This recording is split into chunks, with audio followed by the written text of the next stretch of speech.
One of the most frequently shown tests on the most misleading vacuum-related channels is the flour under the rug test. The claim is that cleaners that can't extract this from under a carpet are therefore not as good at cleaning. At first glance, this seems like it makes complete sense, but it's a trick, and they're actually pulling a fast one. They rely on two things that I'll expose in this video. Firstly, dust can't actually get under a carpet like they set up. Here you can see a loose shaggy rug with a porous backing, and I've injected it with an enormous amount of dust.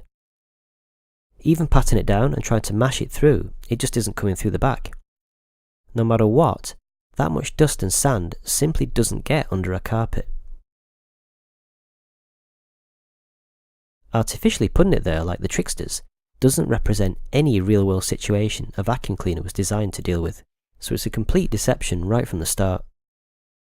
Secondly, it's deeply misleading to suggest that vacuums which can extract this artificially placed dust, relative to those that can't, are therefore better at cleaning out real dust within a fitted carpet.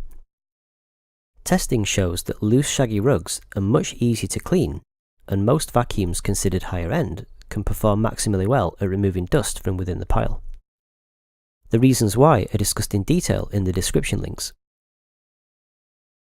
Testing's also shown that a cleaner that's better at removing dirt artificially placed under a rug isn't necessarily better at cleaning dirt from within the pile of a fitted carpet. The cleaners which can't get the flour artificially placed under a rug can spectacularly outperform those which can when it comes to real-world carpet cleaning and removing dust that's actually within the carpet.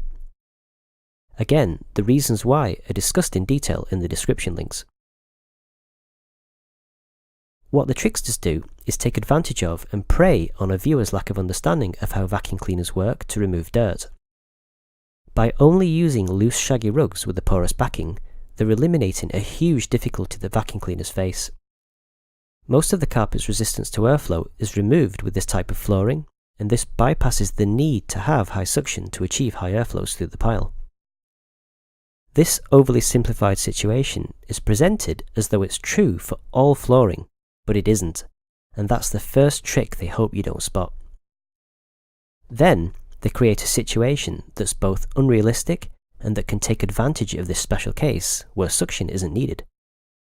They put sand and flour where it would never be, and with this elimination of most of the carpet's air resistance, even weak suction machines can still pull huge airflows through the pile and porous backing and remove it from underneath. Ironically, most of it ends up inside the carpet, which is made dirtier than it started, but there's no way you'd notice that, and is something else they can get away with. These tricksters rely on you not understanding what's happening, hope you don't notice the contrived setup, and rely on you not thinking and questioning what they do. That way, they can deceive you and get away with embellishing their favourite brands.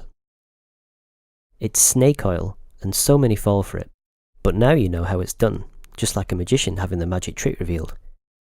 It really illustrates which channels are not trustworthy and try to deliberately deceive viewers with the equivalent of shady conjurers' tricks.